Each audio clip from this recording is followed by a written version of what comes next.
Video berdurasi 57 detik menjadi viral di media sosial saat salah seorang anggota Komisi 1 DPRD Kabupaten Sukabumi fraksi Partai Persatuan Pembangunan menceritakan keluhan seorang warga yang dipersulit di RSUD Jampang Kulon saat hendak membawa pulang jenazah. Kontributor MGS TV berhasil mengkonfirmasi langsung anggota DPRD tersebut, Andri Hidayana mengatakan, jenazah merupakan seorang perempuan berusia 35 tahun warga Kampung Rancamadun, Kabupaten Sukabumi. Sehari sebelumnya pada 24 Agustus 2022 pukul 18 waktu Indonesia Barat, pasien sempat dirawat dan keesokan harinya meninggal dunia pada tanggal 25 Agustus 2022 pukul 10 pagi. Meski sempat adu mulut saat proses pengambilan jenazah karena terkendala administrasi, namun jenazah akhirnya bisa dibawa pulang ke rumah duka oleh Kepala Desa Caringin Nunggal dengan menaruh jaminan STNK kendaraan ambulan Pemdes Caringin Nunggal. Politisi P3 menyayangkan dengan adanya penahanan jenazah karena masalah administrasi, apalagi rumah sakit tersebut merupakan milik pemerintah daerah. Dalam video unggahannya, Andri juga meminta Gubernur Jawa Barat untuk segera membenahi pelayanan rumah sakit, lebih pro kepada masyarakat dan mengutamakan kemanusiaan.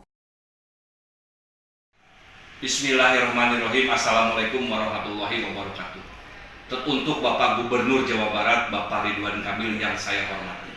Saya Andri Hidayana, anggota DPRD Kabupaten Sukabumi dari Dapil Pajampangan, sangat menyayangkan dan sangat ironis sekali bagi kami atau bagi saya dengan adanya penahanan jenazah pasien Rumah Sakit Jampang Kulon yang tidak bisa diambil atau tidak bisa dibawa oleh keluarganya hanya karena masalah belum selesainya administrasi.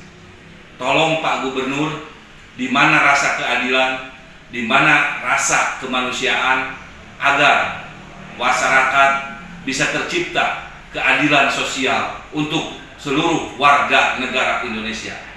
Tolong benahi. Terima kasih. Wassalamualaikum warahmatullahi wabarakatuh. Dari Kecamatan Waruran, Kabupaten Sukabumi, Indra Sopyan melaporkan untuk Dinamika.